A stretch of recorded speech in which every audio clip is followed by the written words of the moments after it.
Assalamu alaikum everyone. This is Mariam Zarif. Today the topic of my presentation is protection of biotechnology products. सबसे पहले हमें पता होना चाहिए कि बायोटेक्नोलॉजी का प्रोसेस है क्या, इस प्रोसेस में होता क्या है। तो बायोटेक्नोलॉजी एक ऐसा बायोलॉजिकल प्रोसेस है जिसमें हम इंडस्ट्रियल या अदर पर्पसेस के लिए माइक्रो ऑर्गेनिजम्स की जेनेटिक मैनिपुलेशन करके प्रोडक्शन करते हैं एंटीबायोटिक्स या हार्मोन्स की। हम डिफरेंट प्लांट्स को यूज करके, एनिमल्स को यूज करके या माइक्रो ऑर्गेनिजम्स को यूज करके ह्यूमन वेलफेयर के लिए प्रोडक्ट्स बनाते हैं। बायोटेक्नोलॉजी एक ऐसी फील्ड है जो हमें 21st सेंचुरी की जेनेटिक इंजीनियरिंग से रेफर करवाता है, हमें इसका हवाला देता है। देन बायोटेक्नोलॉजी प्रोडक्ट्स बेसिकली होती क्या है? रिकम्बिनेंट डीएनए टेक्नोलॉजी की मदद से जो प्रोडक्ट्स हम मैन्युफैक्चर करते हैं उसे हम कहते हैं बायोटेक्नोलॉजी प्रोडक्ट्स। अगर हम इसमें एग्जांपल इंक्लूड करना चाहें तो इसमें एग्जांपल्स आती हैं एंटीबायोटिक्स की, वैक्सीन्स की, जेनेटिकली मॉडिफाइड ऑर्गेनिजम्स की, ब्लड की, और ब्लड से डिफरेंट मैन्युफैक्चर होने वाली प्रोडक्ट्स शामिल हैं, इंक्लूड हैं इसमें। बायोटेक्नोलॉजी की फील्ड ने बहुत ज़्यादा वैरायटी ऑफ प्रोडक्ट्स को प्रोड्यूस किया।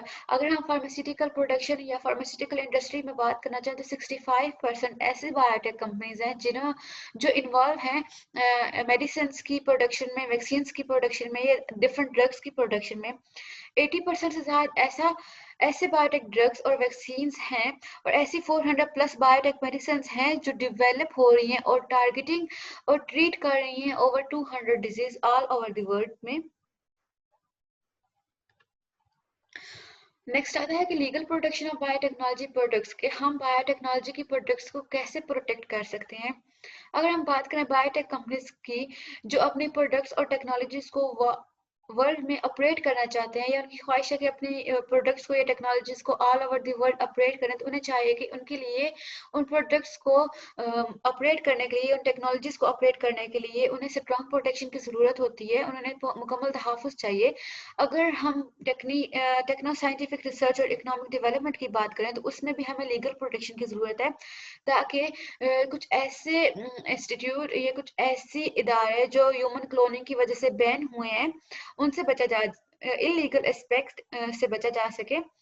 अगर हम एथिकल एस्पेक्ट्स की बात करें हैंडल करने के लिए, उसके लिए एक इंडिपेंडेंट कमेटी होनी चाहिए जो इन तमाम मामलात को या इन तमाम मैटर्स को हैंडल कर सके।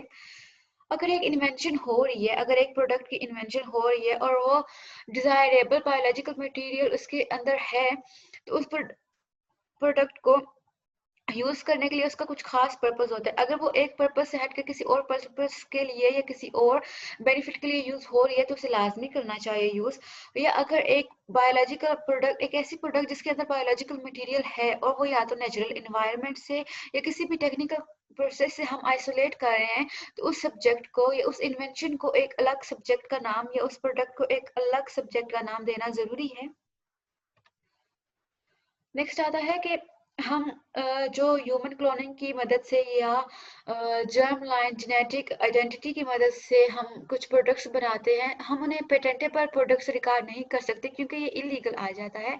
इसलिए चाहिए कि बायोटेक्नोलॉजिकल जितनी भी इन्वेंशंस हैं उनके लिए एक खास लॉ कंफर्म हो या उनके लिए इलीगल नहीं बल्कि लीगल एस्पेक्ट्स होने चाहिए जिनकी बिना पर हम उसे all over the world use कर सके या उन प्रोडक्ट्स को आगे ले जा सके। Thank you.